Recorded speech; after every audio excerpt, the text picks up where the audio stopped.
Portraits of Jesus, August 30th. Today's title, The Zealous One. Or text for meditation. Then his disciples remembered that it was written, Zeal for your house has eaten me up. John 2, verse 17. This zealous, challenging portrait of Jesus is radically different from the portrait of gentle Jesus, meek and mild, that we have learned in the primary Sabbath school. Dr. Lloyd J. Ogilvy warns about the false picture we often create of, quote, an easygoing, good-natured Jesus who is on call when we want him to help us deal with our personal agenda, end quote.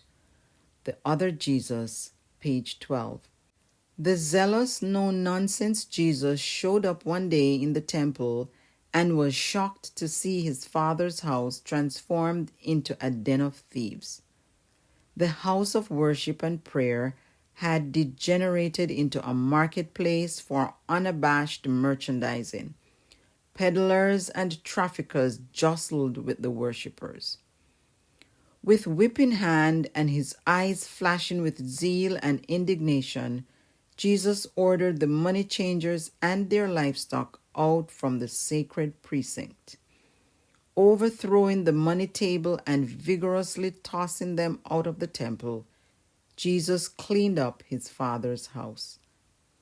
When Jesus drove out the money changers and the bargaining merchants from the sacred precinct, he was consumed by zeal for God's house.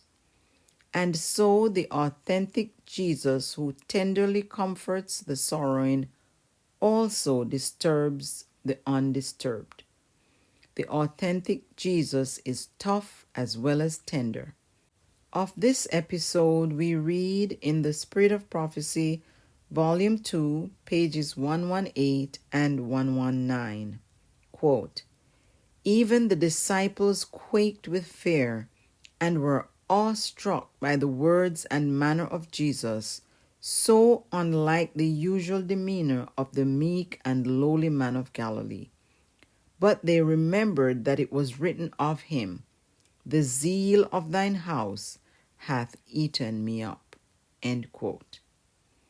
My prayer today, Lord, whether you comfort or disturb me, it is always redemptive. Thank you for being tough as well as tender. Amen.